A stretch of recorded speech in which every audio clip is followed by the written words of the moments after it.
So I think in the school system, they don't want us to learn about money because they just want to pump out good employees that do what they're told. I mean, if you look at school, it's opposite of what it takes to be successful in real life.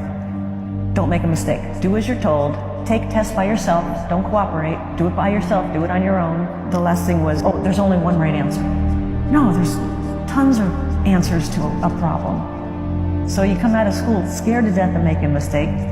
You do everything on your own. You don't cooperate. There's no synergy. There's no brainstorming. And there's only one right answer. Everybody wants to get the right answer. There's no one right answer. Picture this. You're 8 years old, sitting at a desk that's too big for you, tracing the same cursive letter for the 10th time. The clock ticks louder than the teacher's voice. You're bored, but you don't dare say so, because this is important. This moment, this worksheet, this gold star, they're all part of a grand promise. Do this right, and life will work out. But here's the twist no one tells you. School isn't just a place. It's a mindset. And long after we've tossed our graduation caps, many of us are still trapped in its rigid, fluorescent-lit corridors, waiting for permission to think. Schools are masterful illusionists. They convince us, and our parents, that their metrics are cosmic report cards for the soul. Aced the math test. You're promising. Struggled in history.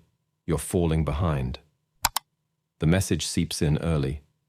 Life is a linear race, and school holds the stopwatch. Parents cling to this illusion because it's comforting. If little Jamie can just master fractions, maybe he'll dodge heartbreak, mediocrity, and existential dread. We're all complicit in the charade, mistaking compliance for wisdom. But let's pull back the curtain. Those school curriculums we treat like sacred texts. They're Frankenstein's monsters stitched together from medieval monks, Prussian bureaucrats, and Aristotle fan clubs. They weren't designed to teach us how to live. They were designed to teach us how to be taught. For centuries, the priority wasn't fulfillment or self-knowledge. It was crowd control. Keep kids busy, obedient, and just literate enough to read a factory manual. No wonder schools excel at churning out rule followers. They drill us to sit still, swallow boredom, and equate respect with silence. Want to question the lesson? Wait your turn. Want to doodle instead of diagramming sentences? Detention. The unspoken lesson isn't in the textbooks. Your curiosity is dangerous. Your instincts are irrelevant. Authority knows best.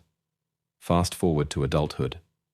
You're not in a classroom anymore, but the ghost of school haunts you. You chase promotions like gold stars, mistaking prestige for purpose. You stay in a soul-crushing job because it's safe, as if life were a multiple-choice test with one right answer. You wait for someone to grade your progress, a boss, a partner, Instagram likes, because school never taught you to trust your own voice. And what of the A+ alumni? The valedictorians who aced every exam? Some thrive, sure, but others are adrift, realizing too late that life's real tests, how do I find meaning? How do I love without fear? Weren't on the syllabus. Meanwhile, the rebels who doodled in the margins? They're not all deadbeats. Some built lives as wild and vibrant as their skipped classes, because they learned early to question the script. Here's the truth. Schools won't admit. They don't know. They don't know what you need to be happy. They don't know which passions will save you or which risks will ruin you. Their right answers are guesses fossilized by time. The world beyond the classroom is a riot of uncertainty, messy, thrilling, and utterly ungraded. So how do we escape? First, interrogate your boredom. That restlessness during meetings, that dread on Sunday nights. It's not laziness. It's your soul whispering, this isn't it. School taught you to numb those whispers. Adulthood demands you amplify them. Second, fire your inner headmaster. Stop waiting for report cards. No one's keeping score. That voice saying, you should, or what will they think? Evict it. Replace it with a simpler question. What do I actually want? Not your parents' wants or your third-grade teachers. Yours. Third, rebel constructively. This isn't about dyeing your hair or burning textbooks. It's about rewriting the rules. Take a pointless art class. Quit the ladder climbing job. Prioritize joy over rigor. School conflated suffering with virtue. You don't have to. Yes, schools serve a purpose. They teach basics, how to read, how to show up on time. But they're terrible at teaching life. They're like flight simulators that only train you to taxi down runways.